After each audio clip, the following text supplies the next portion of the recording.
Camera on చేయగానే చాలామందికి face stiff అయిపోతూ ఉంటుంది, బాడీ లాంగ్వేజ్లో చేంజెస్ వచ్చేస్తాయి. బాగా చేద్దాం అనుకుని మన కెమెరా ముందుకు వెళ్ళగానే ఓవర్గా చేసేస్తూ ఉంటారు, అరుస్తూ ఉంటారు. ఇవన్నీ మీకు కూడా ఉంటే ఈ వీడియో మీకోసమే. యాక్టర్స్కి ఎక్కడ పోతుంది అని అంటే యాక్టింగ్ దగ్గర. అంటే యాక్టింగ్ చెయ్యబోయి ఓవర్ యాక్టింగ్ చేస్తూ ఉంటారు, అక్కడ మిస్ అయిపోతూ ఉంటుంది యాక్టర్స్. వాళ్ళ దగ్గర టాలెంట్ లేక కాదు. కెమెరా ఈజ్ వెరీ పవర్ఫుల్ అండి. ఇది స్టేజ్ కాదు, స్టేజ్ మీద మనం ఎగ్జాజరేట్ చేసి చేయొచ్చు థింగ్స్ని, ఎందుకంటే చాలామంది ఉంటారు కాబట్టి.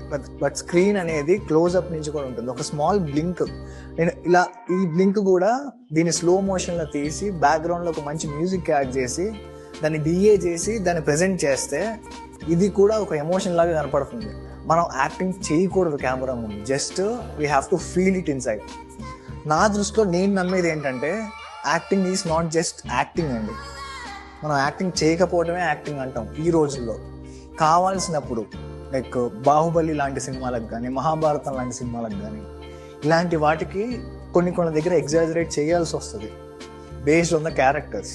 మనం ఇవన్నీ కరెక్ట్గా చేయాలంటే రియల్ లైఫ్లో జరిగే ఇన్సిడెంట్స్ కానీ, పర్సన్స్ని కానీ, పీపుల్ని కానీ మనం అబ్జర్వ్ చేయాలి.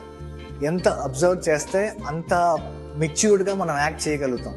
రియల్ లైఫ్ని అబ్జర్వ్ చేయండి, ఎవరెవరు ఎలా బిహేవ్ చేస్తున్నారు, ఎలా నవ్వుతున్నారు, ఎలా ఏడుస్తున్నారు, ఎలా నడుస్తున్నారు, ఎవ్రీథింగ్ మనం అబ్జర్వ్ చేస్తే దెన్ మనం యాక్టింగ్లో తోపు అవుతాం.